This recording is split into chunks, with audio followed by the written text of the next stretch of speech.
Bem-vindos à Soma dos Dias, um podcast de negócios. Eu sou o Hugo Neutel. Neste episódio, Moçambique e uma crise que tem assumido proporções cada vez maiores. A instabilidade política já alastrou a tensão social e económica. Depois, a vida da Sonai. Vamos olhar para os resultados dos primeiros 9 meses, mas também para as opções que a companhia tem tomado. Comigo estão o Rui Neves e o Celso Filipe. Esta é a Soma dos Dias. Mais de um mês depois das eleições, Moçambique vive uma situação de instabilidade cada vez maior. Uma crise marcada por acusações de fraude na ida às urnas que deu a vitória oficial da Frelimo, com 70% dos votos, quando existia uma percepção de grande apoio popular ao candidato da oposição, Venâncio Mondlane. Já houve algumas mortes, repressão de manifestantes e, claro, uma economia que sofre com consequências também para as empresas portuguesas que marcam presença naquele país. Comigo está o Celso Filipe, diretor adjunto de negócios. Viva, Celso. Olá, Hugo. Em primeiro lugar, como é que se pode explicar o que é que está a acontecer em Moçambique? Explica-se, porque as eleições, de acordo com a maioria dos observadores internacionais, a própria Igreja Católica considera que as eleições foram fraudulentas, que a putativa vitória da Frelimo, o partido no poder desde a independência, é manifestamente exagerada, e também em função disso uma saturação enorme da população em relação ao partido no poder, e um grande descontentamento com uma perda constante de poder de compra, com uma situação económica exangue e difícil, e portanto foram criadas as condições, ou foram criados os condimentos para que esta contestação se ganhasse forma e fosse para a rua, sobretudo porque é fulanizada num candidato, o Venâncio Mondlane, que tem uma capacidade de oratória formidável, tem uma enorme capacidade de mobilização, e isso sente-se na forma como os protestos têm decorrido, e os protestos são efetivamente genuínos. E achas que há razões para temer que esta situação possa escalar ainda mais? Estamos numa situação limite, ou seja, a Frelimo não abdica do poder, e a oposição corporizada no Podemos, que era o partido pelo qual Venâncio Mondlane concorreu às eleições, também não desiste. Numa situação limite, o que pode acontecer a Moçambique é uma espécie de venezuelização do país. Ou seja, a Frelimo e o seu candidato tornam-se numa espécie de Maduro, que são apenas reconhecidos pela clique e pela elite do país, e pelos órgãos institucionais que no fundo são controlados pelo partido no poder. A oposição existe, manifesta-se e é reprimida, e a comunidade internacional, sem hipótese de intervir no terreno, porque isso significaria uma imiscuir-se em assuntos internos, vai alimentando a revolta e a oposição, mas esta, por sua vez, não tendo o poder militar do seu lado, é incapaz de efetivar a mudança. E, portanto, há neste momento, em minha opinião, um sério risco de que Moçambique se torne uma espécie de Venezuela de África. No meio disto tudo, sendo certo que a dimensão humana está sempre em primeiro lugar, mas não nos podemos esquecer de outras, e uma é naturalmente a economia, até porque há várias empresas portuguesas com presença direta naquele país. Como é que olhas para essa vertente? Portugal tem uma presença muito forte no setor bancário, aliás tem uma presença dominante. Vamos ver como é que evolui a economia do país, que já está numa situação profundamente débil. Há outras empresas que têm uma atividade forte em Moçambique, nomeadamente a Visabeira, que tem várias áreas do turismo às telecomunicações, e portanto eu penso que essas empresas e esses bancos estão a olhar, obviamente, de forma muito atenta para a situação. julgo, embora não o verbalizem, que têm planos para retirar os seus funcionários no país caso isso seja necessário, mas o prolongamento desta situação e as dificuldades que ela vai acarretar vão fazer certamente com que muitos portugueses, contam-se neste momento 20 mil que estarão no país, possam de forma progressiva pensar em mudar de vida e em regressar a Portugal, seja por razões de segurança, seja por extinção da atividade económica. Deixa-me dizer que no caso dos bancos, por exemplo, talvez nem toda a gente tenha a noção que o sistema bancário moçambicano é dominado por 3 bancos, e desses 2 são controlados por bancos portugueses, pela Caixa Geral de Depósitos, pelo BCP e pelo BPI. No caso do BCP controla diretamente lá um banco, que é o BIM, e depois também a Caixa e o BPI estão no BCI, que é também um dos principais bancos no país. Já tiveram agências encerradas, para já, como dizes, não há ainda planos. Mas o que se me permite, há sempre aquela velha expressão de que antes falava-se da maldição do petróleo, não era? Os países que tinham petróleo, sobretudo em África, acabava sempre por tudo percorrer mal. A política, havia guerras, havia situação de enorme instabilidade. E isto pode-se aplicar, obviamente, a Moçambique. Não será uma maldição do petróleo, mas sim uma maldição do gás natural. No momento em que o país sonhava, e já sonhava há uns anos, que se podia tornar até uma potência em África por força da riqueza introduzida pelo gás natural e pela sua descoberta. Logo a seguir à sua descoberta, e quando a Total Energies se preparava para começar a explorar essa matéria-prima, começaram os ataques terroristas no norte do país, e obviamente o investimento da multinacional francesa parou, e agora, fruto de uma instabilidade política e social que teme a manter-se, esse projeto vai ficar em banho-maria até que haja algum vislumbre de paz, o que faz com que esta teoria da maldição tenha mais uma vez aderência à realidade. É uma situação que naturalmente continuaremos a acompanhar no Negócios. Obrigado, Celso. Obrigado. E agora, a vida da Sonai. A Sonai continua às compras, depois de negócios na Escandinávia.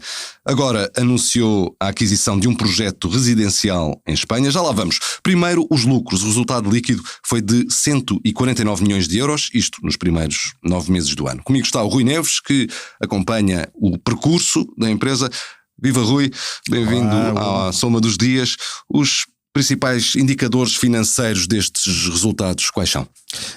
As contas foram apresentadas relativamente aos primeiros 9 meses, e a Sonai, que se lembra que estamos a falar de um conglomerado, de uma grande holding que tem variadíssos negócios que passam por aquela que é a cash cow, continua a ser a cash cow do grupo, que é a EMC, a dona do continente, que tem já também outros negócios. Estamos a falar de um grupo que tem, que entra no perímetro da SGPS, negócios como a nós, como a Sonai Sierra, que é o braço imobiliário do grupo, a Vorten, que é, digamos assim, a marca principal do negócio da eletrónica, e portanto nestes 9 meses o grupo teve aquilo que se pode considerar bons resultados, quer ao nível do resultado líquido, um resultado líquido que foi de 149 milhões, estamos a falar de um aumento em termos homólogos, em termos relativamente aos 9 meses do ano passado, um aumento de 10,6%,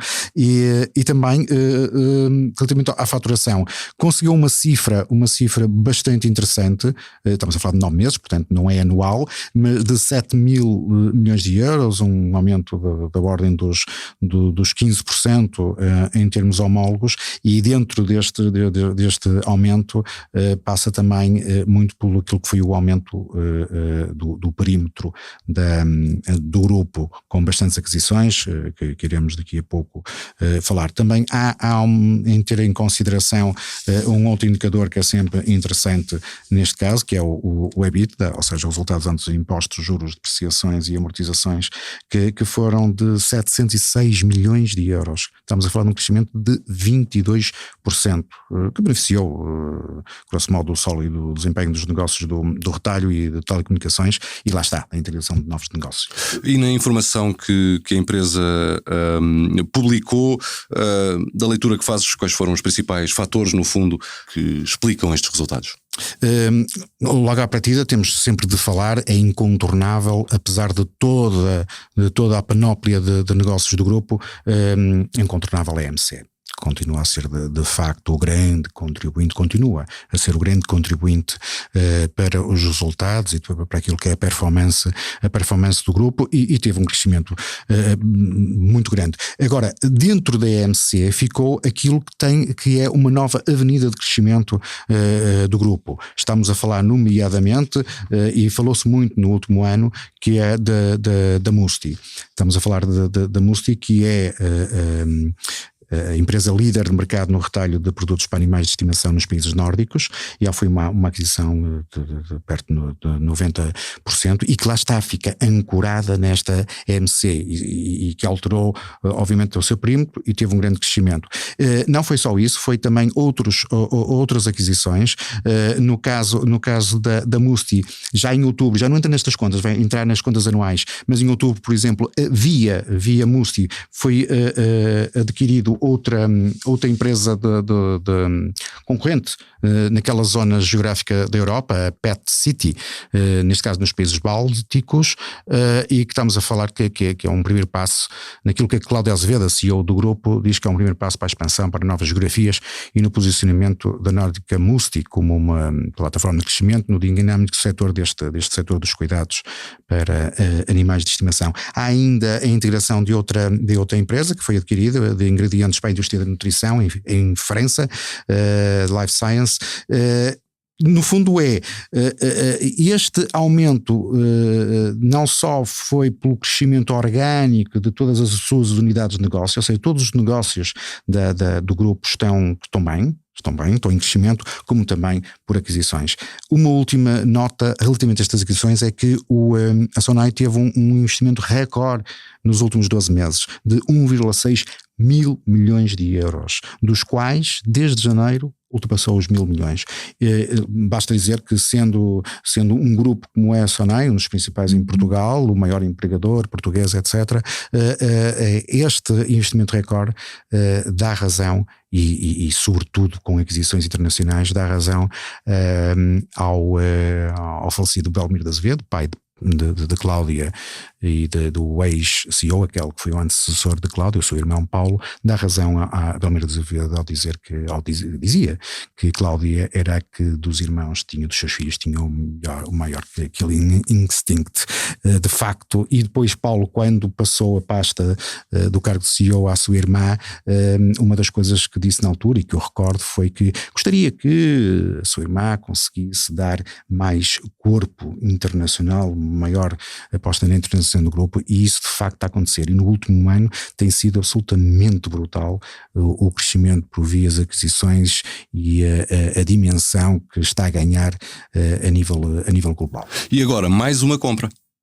E agora mais uma compra, e uma compra completamente, não é uma novidade, vamos falar, a Sonai Sierra, que é o braço imobiliário do Grupo Sonai, que é bastante conhecido por causa dos centros comerciais. Aliás, a Sonai está, por assim dizer, a voltar àquilo que foi a sua atividade fundacional. A Sonai começou, antes de ser Sonai Sierra, começou por ser Sonai Imobiliária, depois especializou-se nos centros comerciais, e foi por essa via que cresceu imenso quando digo nos últimos anos, são muitos anos, como multinacional, com operações, quer na detenção e operação de gestores de centros comerciais, quer na sua vertente de serviço, ou seja, prestando serviços. Ele tem centenas, eu já perdi a conta, aos centros comerciais que a empresa não gera, ou seja, não detém, ou seja, é detentora de muitos, em Portugal,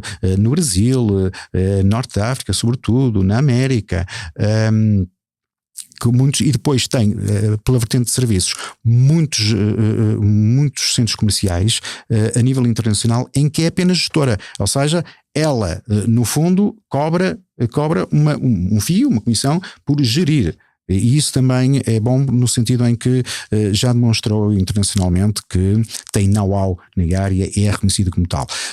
Entretanto, nos últimos anos, 2, 3, 4 anos, o que é que houve? Houve um retorno à sua atividade fundacional, ou seja, além dos centros comerciais, o que é que ela começou? Começou a apostar também muito na promoção imobiliária pura, e já tem alguns projetos, mesmo a nível internacional, em alguns países, e em Portugal também, sobretudo no Porto e em Lisboa, projetos de escritórios, de edifícios de escritórios, projetos de residenciais, etc. E agora, aquilo que Negócios hoje dá como novidade é que a Sonai já tinha sinalizado em abril que iria apostar, reforçar a sua componente residencial e sobretudo no chamado Build to Rent, ou seja, construir para arrendar, considerando que esse é um segmento com bastante potencial, também dizendo que há pouca oferta nisso. E então o que há agora de novidade é que está em negociações para aquilo que é o seu primeiro projeto deste conceito de construir para arrendar em Portugal, e que comprou um projeto de residencial em Espanha. Vais-me perguntar onde? Quanto valor de investimento também não sabemos ainda. O que é certo é que já assumiu via holding, via grupo Sonai, já assumiu que está em Espanha também a apostar, neste caso com um primeiro projeto de promoção residencial. É mais um passo da Sonai, cá estaremos para acompanhar os próximos. Obrigado, Rui, obrigado, Celso. Foi a Soma dos Dias, marcamos encontro para de hoje a 8, porque em todas as semanas há histórias para contar. Obrigado por ouvir, até lá.